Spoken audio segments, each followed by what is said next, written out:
حضرت عمر رضی اللہ تعالیٰ عنہ کا دربار لگا ہے. ایک شخص کو پکڑ کر لوگ لے آتے ہیں کہ اس شخص نے ہمارے باپ کو قتل کر دیا. حضرت عمر رضی اللہ تعالیٰ عنہ نے پوچھا کیا ماجرا ہے بھائی؟ اس نے کہا جی واقعی میں ان کے باپ کا قاتل ہوں، لیکن میں نے قصداً قتل نہیں کیا. ہوا یہ کہ میں ایک مسافر ہوں، جا رہا تھا، راستے کے اندر سبز چراگاہ تھی، میرا اونٹ بھوکا تھا، اس چراگاہ میں داخل ہو گیا. اس کے بوڑھے باپ نے پتھر اٹھایا اور میرے اونٹ کو مارا، اس کی آنکھ نکل گئی.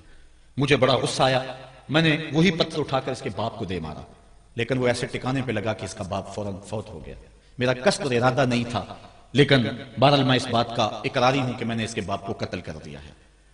آپ جو حکم سنائیں میں اس کو قبول کروں گا، لیکن میں ایک مہلت مانگتا ہوں کہ میرے دوست، میرے بھائی کی کوئی رقم میرے ذمہ ہے، میرے پاس اس نے امانت رکھی ہوئی ہے اور وہ مجھے پتا ہے کہ میں نے کہاں چھپا کے رکھی ہوئی. اگر آپ فیصلہ کر دیتے اور میری گردن کاٹ دی جاتی ہے تو وہ امانت جو میں نے رکھی ہوئی ہے سنبھال کر کے، میرے علاوہ کوئی جانتا بھی نہیں ہے، تو وہ اس تک کون پہنچائے گا؟ اگر آپ مجھے 3 دن کی مہلت دے دیں تو میں جا کر کے اس کی امانت اس کو واپس کر کے پھر واپس آؤں گا، پھر یہ پھندا پھانسی کا میں اپنے گلے میں ڈلوانے کے لیے تیار ہوں گا. حضرت عمر رضی اللہ تعالیٰ عنہ نے فرمایا کہ کوئی شخص تیری ضمانت دے دے تو ہم تجھے چھٹی دینے کے لیے تیار ہیں. اس نے دائیں بائیں دیکھا، پورے مدینے میں اس کا کوئی شناسہ ہی نہیں تھا، واقف ہی نہیں تھا، ایک اجنبی شخص تھا. حضرت ابو ذر غفاری کھڑے ہو گئے، کہا حضرت عمر میں اس کی ضمانت دیتا ہوں. ضمانت دے دی گئی، وہ چلا گیا. تیسرے دن وعدے کا جو وقت تھا، لوگ جمع ہو گئے، دربار لگ گئے. ابھی تک آنے والا نہیں آیا. لوگوں نے کہا ابو ذر تو نے غلطی کی ہے، ایک اجنبی کی ضمانت دی اور ابھی تک وہ نہیں آیا. اور میاں صاحب فرماتے ہیں ایک بار جو پھنگی اڑ جاندے اور پھر کدی نہ پھنس دے.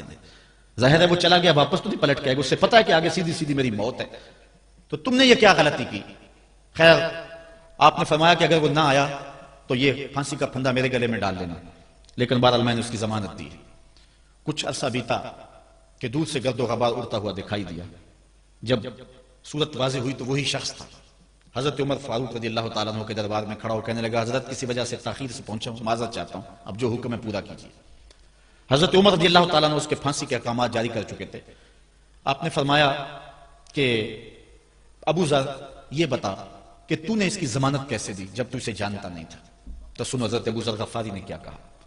کہا ایک اجنبی میرے محمد کے مدینے میں پناہ مانگ رہا تھا اور اس نے چاروں سمت دیکھا اور کوئی شخص نہیں تھا جو اس کو امان دیتا اور اس کی ضمانت دیتا، تو میں نے اس لیے ضمانت دے دی کہ نہ بھی آیا تو اپنی جان چلی جائے گی.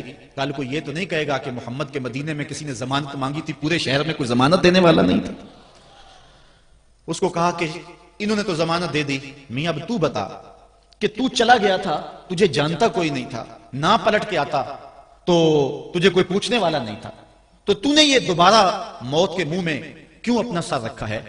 تو اس نے کہا کہ میں نے کہا کہ ایک اجنبی کی ضمانت ایسے شخص نے دی ہے جو مجھے جانتا بھی نہیں ہے، اور اگر میں نہ گیا تو لوگ قیامت تک اجنبیوں پر بھروسہ نہیں کریں گے کہ اجنبی یوں سلوک کیا کرتے ہیں.